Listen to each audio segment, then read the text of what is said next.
उत्साह में भरे हुए लक्ष्मण के भाभी का काम करने जाना हूं, खटखट खटखट खटखट पहुंचे। जैसे ही झोंपड़ी का दरवाजा खोला, अंदर घुसे, देखा और मिला। सोच के देखिए क्या बीती होगी। जिससे बिना बात किए चले आए, जिससे बिना अनुमति लिए चले आए,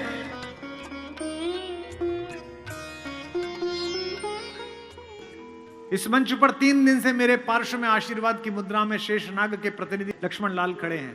उनके लिए पहली बार एक पंक्ति पढ़ रहा हूं उमाकांत जी की। उसमें उन्होंने कहा कि दुनिया में हर आदमी की परछाई काली है, एक राम ही पृथ्वी पे आए जिनकी उजली परछाई है, जिसे लक्ष्मण कहते हैं।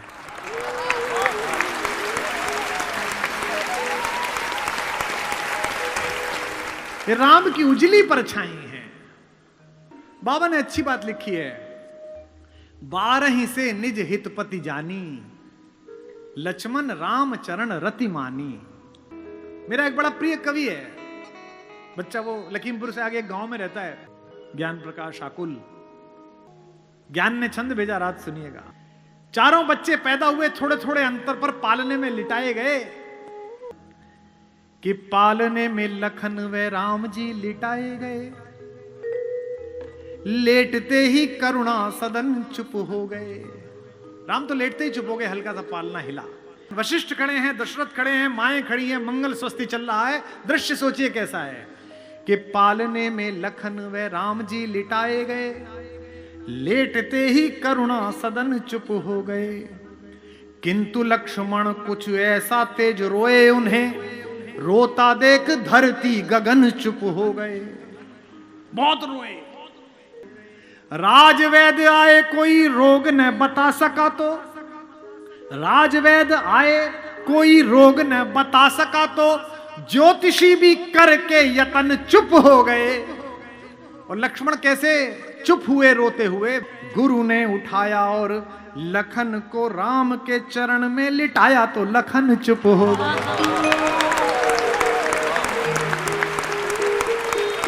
गुरु ने उठाया और लखन को राम के चरण में लिटाया तो लखन चुप हो गए। और वो नोएडा वाले, मैंने परसों बताए थे आपको कि कुमार जी अपने अपने राम करानी है। इनका क्या हो गया? और छोटे भाई से मुकदमा चल रहा था जमीन का, वो जीत गया। वाह, राम की कहानी सुनेंगे भाई पर मुकदमा करके। नैतिकता को कोई कुआं भी ना मिले जिसमें डूब के मर जाए। दूसरी मां हमारी मां सुमित्रा। लक्ष्मण पूछने के लिए गए कि मां, मैं अयोध्या में रहूं या भैया जंगल जा रहे हैं उनके साथ चला जाऊं? तो मां ने क्या कहा? अयोध्या? कौन सी अयोध्या? जो पे राम सिया वन जाई। सुमित्रा जैसी मां, लक्ष्मण जैसा प्यारा सा बच्चा, कहती है बेटा जो पे राम सिया वन जाई, अवध तुम्हार काम का चुनाई। अवध में तुम्हारा क्या काम है?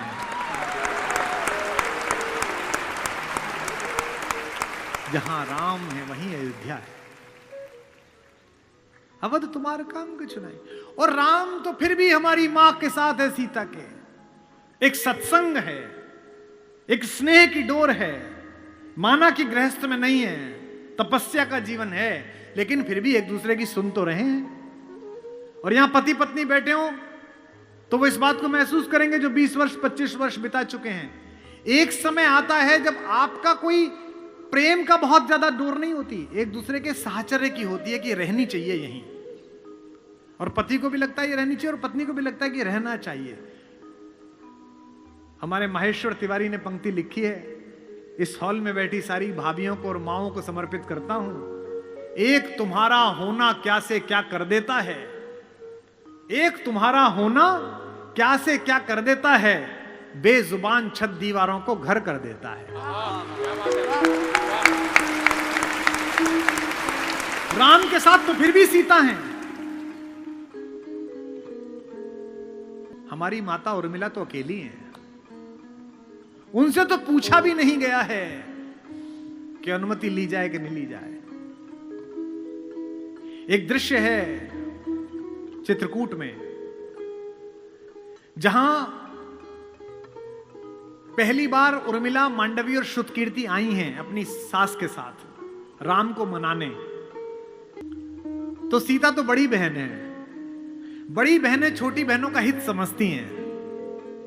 लड़कियों में होता है कि छोटी की बात समझ लेती हैं, माता पिता की आवश्यकता नहीं होती, खुद ही कर देती हैं। सीता समझ गई कि उर्मिला आई है और संकोच में अपने पति से मिल भी नहीं रही है, और लक्ष्मण इतना संकोची है कि मिलेगा भी नहीं उर्मिला से।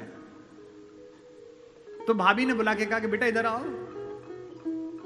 लक्ष्मण ने कहा जी भाभी, वो मेरी कुटिया में बेटा फूलों की डाली रखी है, वो जरा डाली उठा लाओ, माला बनानी है देवताओं के लिए। उनको पता है कि उनकी कुटिया में उर्मिला बैठी है, उन्हें लगा इस बहाने ही दोनों थोड़ा मिल लेंगे। उत्साह में भरे हुए लक्ष्मण की भाभी का काम करने जा रहा हूं, खटखट खटखट खटखट पहुंचे। जैसे ही झोंपड़ी का दरवाजा खोला और अंदर घुसे, देखा उर्मिला। सोच के देखिए क्या बीती होगी। जिससे बिना बात किए चले आए, जिससे बिना अनुमति लिए चले आए, सप्तपेदी के 7 फेरों में जिसके साथ शपथ खाई थी कि तेरा साथ नहीं छोड़ूंगा, राम के अनुराग में जिसे छोड़कर चले आए, वो उर्मिला। और जिसने अपनी बड़ी बहन सीता को आदर्श माना और इस बात को स्वीकार कर लिया कि कोई बात नहीं, चले गए तो कोई बात नहीं, वो लक्ष्मण दोनों एक दूसरे के साथ कैसे सामने आए होंगे। उर्मिला खड़ी हुई, मुस्कुराई, रोई नहीं। उन्होंने ऐसा नहीं किया, वो खड़ी हुई और मुस्कुराई, और मुस्कुरा कर क्या बोली, मेरे उपवन के हरिण, मेरे बाग के हिरन। क्या बढ़िया बात कही है कलकत्ता वालों। मेरे बाग के हिरन, मेरे उपवन के हिरण आज वनचारी। मेरा हिरन आजकल जंगल घूम रहा है। और अगली पंक्ति क्या बोली, इस पर आप माता उर्मिला को याद करना, मेरे उपवन के हिरण आज वनचारी, मैं बांध न लूंगी तुम्हें तजो भय भारी। छोड़ो, डरो मत, मैं बांधूंगी। मैं तो देखने आई हूं कि मेरे उपवन में जो हिरन खेलता था वो जंगल में कैसा कूद रहा है। उनका मन बड़ा कर रही है। और लक्ष्मण ने भी कितनी अद्भुत बात कही। लक्ष्मण ने कहा कि तुम मेरी केवल पत्नी नहीं हो। इस पर भी लक्ष्मण को तारीफ देना, आशीर्वाद लेना उनसे कि हम उन्हें स्मरण कर रहे हैं। लक्ष्मण ने कहा कि भाभी की बहिना तुम केवल पत्नी नहीं हो, तुम जगत जननी भारतेश्वरी सीता की छोटी बहन हो। उनके योग्य वर हैं राम। त्रैलोक्य का स्वामी तो ऐसी ही पत्नी से साथ वर्ता, लेकिन मुझे पता नहीं कि मैं इतना योग्य हूं या नहीं हूं कि मैं जगत जननी की छोटी बहन का पति बन सकूं। मैं उस योग्य बनने के लिए इस जंगल में आया हूं आज, ताकि मैं तेरे योग्य बनूं।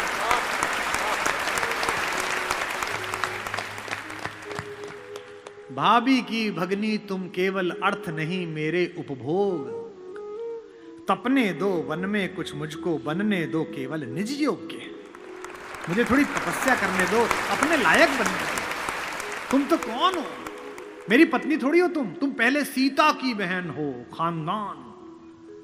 और मैं केवल राम के पीछे चलने वाला एक लड़का। मुझे इस लायक तो बनने दो कि सीता माता किसी को परिचय कराएं और कहें कि ये मेरी छोटी बहन का पति है। ऐसी योग्य तो बनने दो।